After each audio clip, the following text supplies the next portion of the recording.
وكان الله بما تعملون بصيرا إذ جاءوكم من فوقكم ومن أسفل منكم وإذ زاغت الأبصار وبلغت القلوب الحناجر وتظنون بالله الظنون هنالك ابتلي المؤمنون وزلزلوا زلزالا شديدا صدق الله مولانا العظيم اللهم صل على جسد محمد في الأجساد اللهم صل على روح محمد في الأرواح اللهم صل على روضة محمد في القبور اللهم صل على بلد محمد في البلاد وعلى آله وصحبه وسلم تسليما كثيرا كثيرا اللهم انفعنا بما علمتنا وعلمنا ما ينفعنا وزدنا علما سبحانك لا علم لنا إلا ما علمتنا إنك أنت العليم الحكيم اللهم رب اشرح لي صدري ويسر لي أمري واحلل عقدة من لساني يفقهوا قولي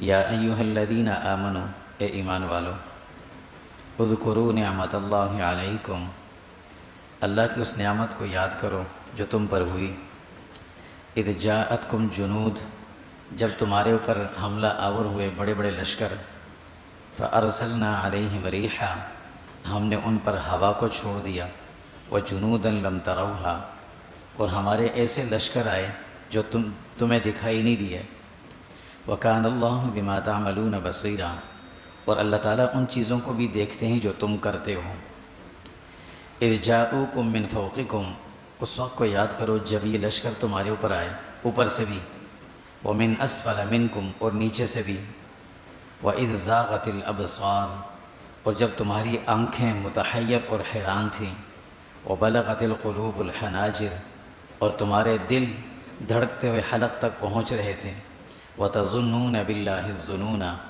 اور اس وقت تم اللہ کے بارے میں مختلف گمان کرتے تھے ہُنَالِکَ وہاں پر ابْتُلِیَ الْمُؤْمِنُونَ اللہ نے آزمایا سارے ایمان والوں کو وَزُلْزِلُوا زِلْزَالًا شَدِیدًا اور سارے مسلمانوں کو خوب جھنجھوڑا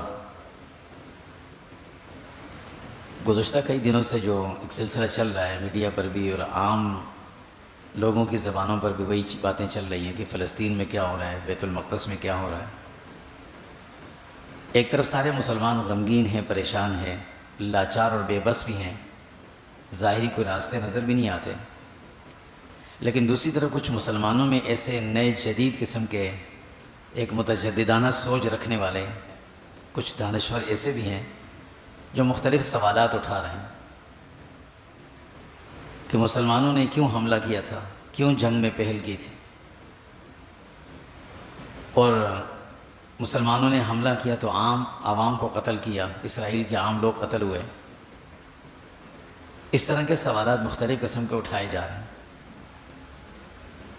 گزشتہ 2 جمعوں سے ہم نے اسی پر بات کی تھی کہ مسلمانوں کی تاریخ آج سے نہیں جب سے اسلام آیا ہے دنیا میں حضور صلی اللہ علیہ وسلم مکہ مکرمہ میں جب تھے اس وقت سے لے کر آج تک کوئی دلیل سے ثابت کر دے کہ کسی بھی جگہ پر مسلمانوں نے پہل کی بلا وجہ غیر مسلموں پر حملہ کیا ہو یہ ثابت کر دے کوئی تاریخ کے حوالے سے ثابت کر دے دلیل سے ثابت کر دے جتنی بھی جنگیں ہوئی ہیں حضور کے زمانے میں ہوئیں یا بعد میں ہوئیں مسلمانوں نے کبھی پہل کفار پر حملہ نہیں کیا نہ کچھ کہا ہے ان کو جب بھی کفار نے مسلمانوں کو تنگ کیا تو مسلمان جنگ پہ آئے ہم غزوہ بدر کو دیکھیں احد کو دیکھیں خندق کو دیکھیں ان غزوات کو ہم سرسری نظر پڑتے ہیں غزوہ احد ہوا تھا بھائی بدر ہوا تھا اس مقام کو بھی دیکھ کے آتے ہیں یہ جنگ ہوئی تھی ایسا ہوا ایسے ہوا ایسے ہوا اس سے پیچھے والا ورق الٹ کر نہیں دیکھتے کہ وہ جنگ ہوئی کیوں تھی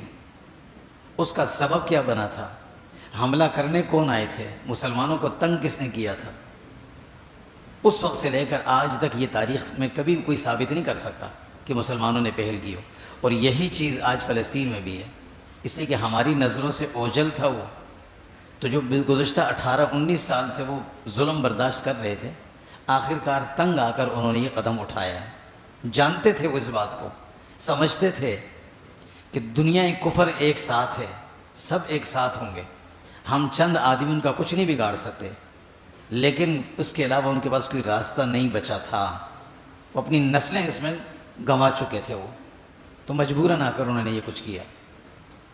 دوسری بات جو یہ کہا جاتا ہے کہ وہاں عام لوگ، عوام الناس کو قتل کیا گیا، یہ بات پہلے تو ذہن میں رہے کہ جس کو ہم اسرائیل کہتے ہیں وہاں عام آدمی کوئی نہیں رہتا، کوئی عام آدمی نہیں ہوتا۔ وہاں بچہ جب اسکول میں جاتا ہے، اسکول جانے کے قابل ہوتا ہے، تو اسے فوجی ٹریننگ لینا لازمی ہوتی ہے۔ وہاں کا ہر آدمی فوجی ہے۔ یہ جو ریزرو فوج ان کے پیچھے سے رکھی ہوئی ہے وہی تو ہے، عوام ہے ساری، لازمی ہے یہ۔ میں نے گزشتہ جمعے میں یہ بات کہی تھی کہ وہاں کے اسکولوں میں ایک پیریڈ اس بات کا ہوتا ہے کہ بچوں کو اسلحہ سکھایا جاتا ہے، پورا مکمل اسلحہ کھولنا، چلانا، کس طرح چلانا ہے، اور ساتھ ساتھ ان کی ذہن سازی بھی کی جاتی ہے کہ چلانا کس پر ہے، کس پر چلانا ہے تم نے، یہ بھی سکھایا جاتا ہے ان کو۔ تو وہاں عام آدمی کوئی بھی نہیں ہے۔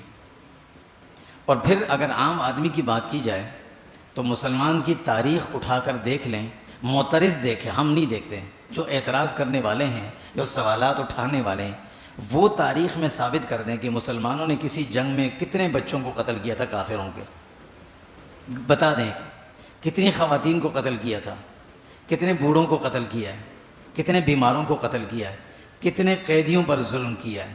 یہ تاریخ سے کوئی ثابت کر دے کہ مسلمان نے کہیں کیا ہو، ہم ہار مان جانے کو تیار ہیں۔ مسلمان نے کبھی یہ کام نہیں کیا۔ یہ کام ہمیشہ بزدلوں کی نشانی ہوتی ہے، مسلمان بزدل نہیں ہوتا۔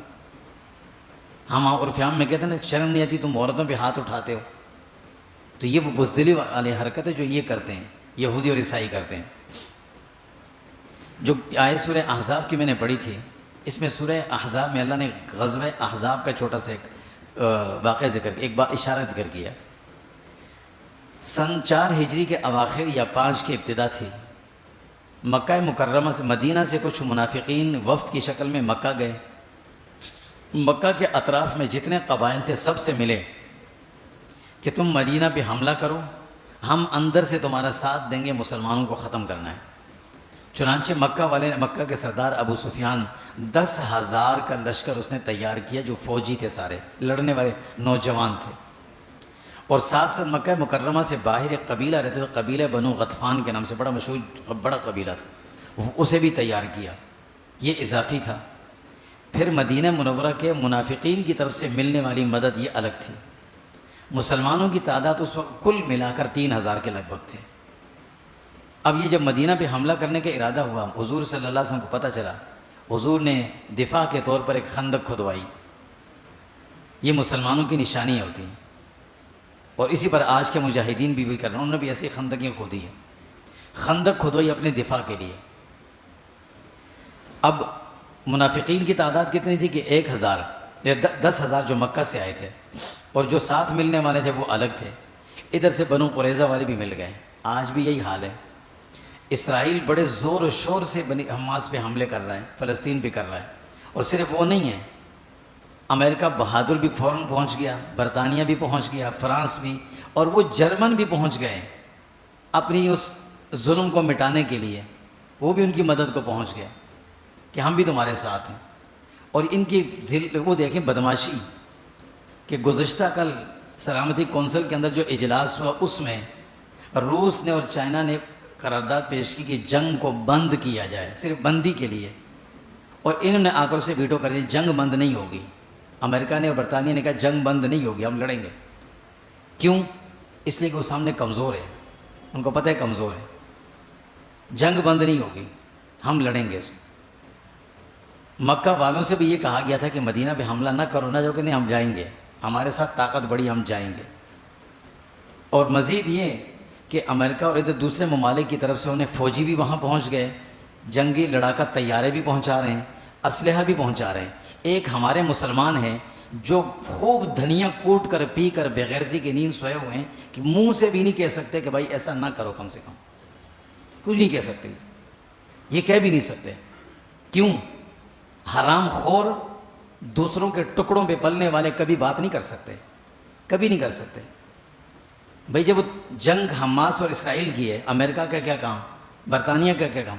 تو ہم بول تو سکتے ہیں نا کہ نہ کرو، لیکن نہیں بول سکیں گے، کبھی نہیں بول سکیں گے۔ حضور صلی اللہ علیہ وسلم جب یہ لوگ خندق پہ آئے پہنچے، حضور صلی اللہ علیہ وسلم نے کیا کیا؟ جب آپ کو پتہ چلا کہ مدینہ کے منافق بھی ساتھ مل گئے ہیں، انہوں نے بھی حملہ کریں گے ہم پر، حضور پریشان تھے کہ کیا ہوگا، اندر سے بھی خطرہ باہر سے بھی خطرہ۔ حضور نے حضرت سعد بن معاذ، سعد بن عبادہ دونوں کو بلایا اور ان سے یہ کہا کہ ایسا کرتے ہیں کہ تم جاؤ قبیلہ بنو غطفان والوں کے پاس، وہ ایک بڑی طاقت ہے، جیسے اسرائیل کے لیے امریکہ پہنچ گیا ہے نا، اس کو ہٹا دو پھر دیکھو جنگ کیسے کرتے ہیں۔ اس نے کہا تم غطفان والوں کے پاس جاؤ، ان سے اتنا تو کہو کہ بھئی تمہیں جو کچھ چاہیے ہم تمہیں آنے والے سیزن میں مدینہ میں جو کھجوریں پیدا ہوں گی ان کھجوروں میں سے ایک بڑا حصہ دے دیں گے، تم اس جنگ سے الگ ہو جاؤ۔ تم الگ، وہ بڑا جنگجو قبیلہ تھا، لڑنے والے پہاڑی لوگ تھے سارے۔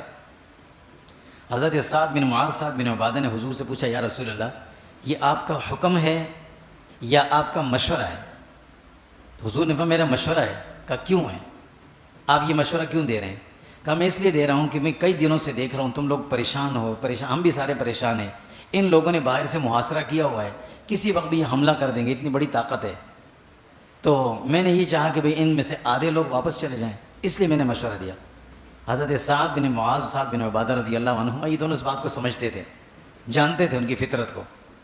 انہوں نے کہا یا رسول اللہ اگر آپ کا مشورہ صرف ہماری وجہ سے ہے نا تو ہم اس مشورے کو پھر نہیں مانتے، ہم یہ کہتے ہیں کہ آپ اس مشورے کو واپس لے لیں۔ ان لوگوں نے ہماری بات ماننی نہیں ہے، ماننی نہیں ہے، اور پھر ہمیں اپنے آپ کو کمزور کیوں دکھائیں، اپنی کمزوری کیوں ظاہر کریں کہ ہم ان سے کہیں یار یہ لے لو ہمارے ساتھ صلح کر لو۔ انہوں نے آنے والے وقت کے لیے ہی کہا کہ آج اگر مسلمان کچھ دے کر صلح کر لے گا ان کے ساتھ، کل کو یہ یہی طریقہ اپنائیں گے ہمارے ساتھ، ہم کیوں ان سے صلح کریں؟ کمزور ہوئے تو کیا ہوا، ہم لڑیں گے، ہم صلح نہیں کریں گے ان سے، لڑنے دو ان کو۔ اور آج کے دور میں ہم اتنا بھی ان سے نہیں کہہ سکتے کہ یار تم نہ کرو، یہ کام نہ کرو۔ لڑنا ہے تو جو لڑاکو ہے آمنے سامنے آ کر لڑو، لیکن دیکھ دیکھ کر ہسپتالوں پہ مارنا، دیکھ دیکھ کر بچوں کو مارنا، دیکھ دیکھ کر خواتین کو چن چن کے مارنا۔ اور اب ایک نیا سلسلہ شروع ہو رہا ہے، ان کے لیے ایک بحری جہاز بھیجا جا رہا ہے فرانس سے ہمدردی کے لیے کہ تم لوگ یہاں سے نکل جاؤ۔ یہ کیوں؟ تاکہ یہ جگہ خالی ہو جائے، اصل مقصد یہی تھا، خالی کرنا ہے اس کو۔ اور یہ اگر خالی کر دیا نا تو یہ بڑے بڑے جبے پہنے ہوئے جو بیٹھے ہوئے نا یہ عرب، یہ ایک بھی اس میں ان میں غیرت نہیں ہے پھر اپنے آپ کو بچا سکیں۔ یہ صرف اس کام کے لیے کہ حج عمرہ کے لیے جو لوگ آتے ہیں ان سے پیسے کماؤ، صرف اس کام کے لیے بیٹھے ہوئے ہیں۔ یہ بیت اللہ کو نہیں بچا سکیں گے، یہ مدینہ کو نہیں بچا سکیں گے۔ پھر جب انہوں نے یہ کر لیا، وہ اگر چند مجاہدین تھوڑے سے ہیں نا، وہ صرف اپنی ذات کے لیے نہیں لڑ رہے، وہ اس بیت المقدس کے لیے لڑ رہے ہیں جو اللہ کا گھر ہے، اس کے لیے لڑ رہے ہیں۔ حضور صلی اللہ علیہ وسلم نے جب دیکھا کہ جب حالات بہت مشکل ہوتے جا رہے ہیں، حضور صلی اللہ علیہ وسلم نے مسجد فتح جو حضرت مدینہ طیبہ گئے ہیں، جہاں وہ خندق کی جو جگہ جہاں خندق کھودی گئی اس کے پیچھے پہاڑی ہے چھوٹی سی، اس پہاڑی کے اوپر چھوٹی سی مسجد ہے، اس کا نام ہے مسجد فتح، جہاں حضور صلی اللہ علیہ وسلم نے 3 دن مسلسل بیٹھ کر دعا مانگی تھی اللہ سے۔ 3 دن۔ ہمیں کہتے ہیں دعاؤں سے کچھ نہیں ہوتا، یہ بھی انہیں کے پٹھو ہیں جو یہ کہتے ہیں دعاؤں سے کچھ نہیں ہوتا۔ دعاؤں سے سب کچھ ہوتا ہے، ہم نے ابھی تک دعائیں مانگی نہیں ہیں، دعائیں پڑھتے ہیں ہم لوگ، مانگنے والے ختم ہو گئے ہم میں۔ مانگنے والا وہ ہوتا ہے جو باہر بھکاری کھڑا روڈ پہ بھیک مانگتا ہے نا، وہ کس طرح اپنے آپ کو ذلیل کر کے اگلے سے پیسے نکال لیتا ہے۔ ہم اللہ سے ایسے مانگتے ہیں جیسے اللہ کو مشورہ دے رہے ہوتے ہیں، اللہ میرا یہ کام کر دیں، اللہ یہ فلاں کا یہ کام کر دیں، یہ اللہ کو مشورے دیے جا رہے ہوتے ہیں۔ اللہ مشورے قبول نہیں کرتے، دعا قبول کرتے ہیں۔ تو دعاؤں سے سب کچھ ہوتا ہے بشرطے کہ مسلمان دعا پہ یقین رکھ کے دعا مانگنے والا بن جائے۔ حضور نے 3 دن دعائیں مانگی، پیر، منگل، بدھ کے دن جب دعا ختم کی حضور نے تو صحابہ کو خوشخبری سنائی اللہ کی مدد آنے والی ہے انشاءاللہ۔ اور کچھ ایسا ہی معاملہ مجھے آج بھی نظر یہ آتا ہے کہ چاروں طرف سے جیسے سعد بن عبادہ نے کہا تھا یا رسول اللہ یہ لوگ مانیں گے نہیں، ان سے صلح کرنے کی ضرورت نہیں ہے، اور نہ یہ اپنے ہمارے ساتھ دیں گے، جو مدینہ میں رہنے والے ہیں وہ اپنے ساتھ دیں گے۔ تو ان کو بھی یہ نظر آ رہا ہے بیچاروں کو کہ دنیا میں جتنے بھی مسلمان تھے، تعداد میں تو بہت تھے، ہیں بھی، لیکن اللہ مغفرت فرمائے سب روحانی موت مرے ہوئے ہیں، سو کوئی آواز نہیں سنتا ہماری، لہٰذا انہوں نے کہنا ہی چھوڑ دیا کہ ہماری مدد کرو، چھوڑ دیا انہوں نے۔ اب وہ اللہ کی طرف متوجہ ہوں گے، لیکن ایک بات یاد رکھیں، وہ جیتیں یا ہاریں، وہ جیتیں یا ہاریں، ہم جیسے مجرم جب کل کی اللہ کی عدالت میں جائیں گے نا تو اللہ پوچھیں گے کہ میری ایک نشانی زمین پر تھی بیت المقدس، اس میں یہ کتے جوتے پہن کر پھرتے تھے اندر، تم نے کیا کیا تھا، اس کے لیے کچھ کیا تھا کہ نہیں کیا تھا؟ یہ پوچھ ضرور ہم سے ہوگی، اللہ پوچھیں گے۔ اگر ہمارے پاس اس کا جواب ہے تو ٹھیک ہے، ہم تیاری سے جائیں، نہیں ہے تو اس کی تیاری کی فکر ہم کر لیں۔ باقی وہ یہ جو بیت المقدس کے ساتھ کر رہے ہیں ان کا، یہ لوگ کہتے ہیں نا کہ یہ یہودیوں کے، اس دن ایک محترمہ کی بات سن رہے تھے کہ یہ تو اللہ نے تقسیم کی ہے، وہ یہودیوں کا قبلہ ہے اور یہ مسلمانوں کا قبلہ ہے۔ یہودیوں کا قبلہ تو توڑ کیوں رہے ہیں؟ پھر اس کو سنبھالیں نا، اس کی حفاظت کریں، جیسے ہم بیت اللہ کا احترام کرتے ہیں ایسے احترام کریں اس کی طرح رخ کر کے نماز پڑھیں، عبادت کریں۔ کرتے تو نہیں ہیں وہ تو اپنے اس دیوار گریہ پہ جا کر سر مارتے رہتے ہیں، بیت المقدس سے ان کا کوئی کام نہیں ہے، تو پھر کیوں توڑ رہے ہیں جب ان کا قبلہ ہے؟ تو حضور صلی اللہ علیہ وسلم کو اللہ نے معراج کا سفر وہاں کروایا تھا، وہاں سے اوپر اٹھایا تھا بتانے کے لیے کہ یہ اب تمہارا ہے، یہ اس امت کا ہے، اس امت کی یہ ملکیت ہے۔ وہ الگ بات ہے، اس کے وارث ہیں تو کمزور ہیں، چھڑا نہیں سکتے، الگ بات ہے، لیکن ہے یہ مسلمانوں کا، رہے گا بھی مسلمانوں کا۔ حضور صلی اللہ علیہ وسلم نے جب وہ صحابہ کو فتح کی خوشخبری سنائی، اب اللہ کی طرف سے فتح کی مدد کیسی آئی؟ اسی قبیلہ بنو غطفان میں سے ایک شخص تھا جس کا نام تھا نعیم بن مسعود۔ وہ رات کو چھپ چھپا کر حضور سے آ کر ملا، کہا یا رسول اللہ میں مسلمان ہو گیا ہوں اور آپ مجھے بتائیں میں آپ کی کیا خدمت کر سکتا ہوں؟ باہر چاروں طرف سے محاصرہ ہے، اندر چند مسلمان، حضور خود محاذ پہ بیٹھے ہوئے ہیں، کئی دنوں سے کھایا پیا کچھ نہیں ہے، سخت سردی ہے۔ حضور نے فرمایا نعیم تم کیا کر سکو گے اکیلے اتنے بڑے جم غفیر کے مقابلے میں؟ تم واپس جاؤ اپنے قبیلے والوں کو جا کر کچھ دعوت دو، ہو سکتے کچھ لوگ مسلمان ہو جائیں، باقی تم سے جو کام ہو سکے کرو۔ تو انہوں نے کہا یا رسول اللہ اگر مجھے اجازت ہو میں توریہ کے طور پر، جھوٹ نہیں کہتے اس کو، توریہ یعنی کچھ بات ہیر پھیر کر کے میں کچھ باتیں کروں ان لوگوں کے ساتھ، آپ مجھے اجازت دیں گے؟ آپ نے فرمایا اجازت ہے۔ اب انہوں نے جو چال چلی وہ کیسی زبردست چال تھی، وہ گئے سیدھا مدینہ کے منافقین کے پاس، یہودیوں کے، جو مدینہ والے تھے یہودی، ان کے پاس گئے، ان سے کہا کہ تم نے مکہ والوں سے معاہدہ کر لیا نا، مل گئے نا کہ مسلمانوں کے خلاف لڑنا ہے، یہ بتاؤ اگر مکہ والے اور یہ غطفان والے بھاگ گئے، شکست ہو گئی، چلے گئے، اور اس کے بعد یہ مسلمان جب تمہیں پکڑیں گے تمہاری مدد کو کوئی آئے گا؟ پہلے ان کو یقین دلایا کہ میں وہیں کہ ہوں، میں یہ نہیں کہا کہ میں مسلمان ہوں، ظاہر نہیں کیا، وہ جانتے تھے کہ یہ ان کا آدمی ہمارا اپنا آدمی ہے۔ انہوں نے کہا بات تو ٹھیک ہے، کیا کرنا چاہیے؟ کہا یہ کرو کہ بھئی جنگ ہونے سے پہلے آپ ان مکہ والوں کو اور غطفان والوں سے یہ کہہ دو کہ اپنے بڑے 10 آدمی بڑے بڑے نامور وہ ہمارے پاس بطور رہن کے رکھوا دو، کہ کل کو اگر تم لوگ بھاگ گئے، تمہیں شکست ہو گئی جیسے بدر میں ہوئی ہے، احد میں ہوئی ہے، یہاں بھی تم بھاگ گئے تو پھر ہماری مدد کون کرے گا؟ تو تمہارے یہ لوگ ہمارے پاس قیدی ہوں گے، تو کم سے کم ان کی وجہ سے تم آؤ گے ہماری مدد کو، لہٰذا 10 آدمی ہمیں دے دو۔ انہوں نے کہا بات تو ٹھیک ہے۔ یہ رات کی تاریکی میں یہ بات کر کے ان سے چلے گئے، سیدھا گئے اپنے لوگوں کے پاس، اپنے قبیلے والوں کے پاس، مکہ والوں کے پاس۔ ابو سفیان سے بھی کہا، اور عیینہ بن حسن ان کا سردار تھا اپنے قبیلے کا، اس سے کہا کہ بھائی جو مدینہ کے لوگ تھے انہوں نے جو تم سے معاہدہ کیا تھا کہ تم آؤ مدینہ پہ حملہ کرو، ہم تمہارا اندر سے ساتھ دیں گے، وہ اس بات پر نادم ہیں، شرمندہ ہو گئے اور وہ اپنی بات سے پھر گئے، مجھے پتہ چلا ہے، اور انہوں نے مسلمانوں سے یہ وعدہ کر لیا کہ ہمیں کچھ نہ کہو، آئندہ بھی ہمیں کچھ نہ کہنا، ہم اپنی غلطی کی ندامت کو مٹانے کے لیے آپ کو بڑے بڑے 10 آدمی کفار مکہ کے پکڑ کے دیں گے، 10 مشرکین مکہ جو بڑے بڑے وہ آپ کو پکڑ کے دے گا، آپ ان کو قتل کر دینا۔ ابو سفیان نے کہا یہ عجیب بات ہو گئی۔ اب یہ باتیں چل رہی تھی کہ اتنے میں منافقین مدینہ کا وفد وہاں پہنچ گیا، ان یہودیوں کا، اور انہوں نے جا کر ان سے کہا کہ بھئی 10 آدمی ہمارے پاس بھیج دو اپنے۔ انہوں نے کہا دیکھا میں نے کہا تھا نا یہ بات ہو گئی، یوں ان میں آپس میں پھوٹ پڑ گئی اور مسلمانوں کو فتح یہاں سے شروع ہوئی۔ آج بھی کچھ ایسا ہی ہوگا، اللہ ایسی مدد کریں گے۔ ایسے آثار لگ رہے ہیں کہ اللہ رب العزت، اللہ کے نبی کی ایک عجیب فرمان تھا، ان اللہ تعالی لیؤید بہذا الدین بالرجل الفاجر، اللہ جب اس دین کی مدد کرنا چاہیں گے نا تو کسی کافر فاجر سے بھی مدد کروا دیں گے، مسلمان دیکھتے رہ جائیں گے۔ ایسے لگ رہا ہے کہ ان یہودیوں کے اندر سے، ان کے اندر سے لوگ اٹھیں گے اور وہ شور شرابہ کریں گے، دنیا کے سامنے شور مچائیں گے، اور پھر یہ معاملہ رفع دفع ہوگا، ورنہ ادھر سے معاملہ بالکل ختم ہے، یہ سب مرے ہوئے ہیں، ادھر والے کوئی نہیں کریں گے۔ اب اللہ نے یہ فیصلہ کر لیا کہ ان یہودیوں کے اندر ہی پھوٹ پڑے گی، ان کے اندر سے پھوٹ پڑ کر 2 حصوں میں لوگ بٹیں گے، اور یہ اسرائیل بھی ان کا ٹوٹے گا، 2 ٹکڑے ہوں گے، اس حکومت، ان کی جو حکومت ہے یہ حکومت بھی جائے گی، اور یہی فوجی بغاوت کریں گے، اور یہ حالات یہاں سے خراب ہوں گے۔ اللہ ایسی مدد کریں گے انشاءاللہ۔ لیکن مسلمانوں کی طرف سے کوئی امید نہیں ہے. زیادہ سے زیادہ یہ کر دیا کہ ہم نے تھوڑے بہت دوائیاں اکٹھی کر کے ہم نے بیچ دیں، وہ بھی راستے میں پڑی ہوئی ہیں. ان کے رحم و کرم پر اگر اس نے راستہ کھول دیا تو چلے جائیں گے، نہیں تو نہیں چلے جائیں گے، نہیں جا سکتے. تو اللہ رب العزت کوئی ایسی اپنی قدرت کا کرشمہ دکھانے والے ہیں. ایسے وقت میں نا، جو اس وقت جو حالات چل رہے ہیں نا، گزشتہ جمعے بھی یہ بات میں نے کہی تھی، ایک تو ہماری ذمہ داری یہ بنتی ہے کہ ہم تہجد میں ان کے لیے دعائیں کریں، دن میں نہیں. یہ دن کی دعائیں ہماری رسمی ہیں ساری. تہجد میں اٹھ کر تنہائی میں بیٹھ کر ان کے لیے دعا کریں کہ اللہ یہ ہماری طرف سے فرض کفایہ ادا کر رہے ہیں بیت المقدس کی حفاظت کرنے کا، ہم نہیں کر سکتے، اللہ یہ کر رہے ہیں، یہ چند ابابیل جو کر رہے ہیں ان کی حفاظت اللہ آپ کریں. اب اگر یہ ختم ہو گئے تو یہ فلسطین، یہ بیت المقدس قیامت تک ہم سے چلا جائے گا، پھر یہ قیامت تک ہمارے پاس نہیں آ سکتا، دوبارہ مسلمان یہاں نہیں جا سکتے. اللہ ان کی حفاظت کریں. ایک تو یہ.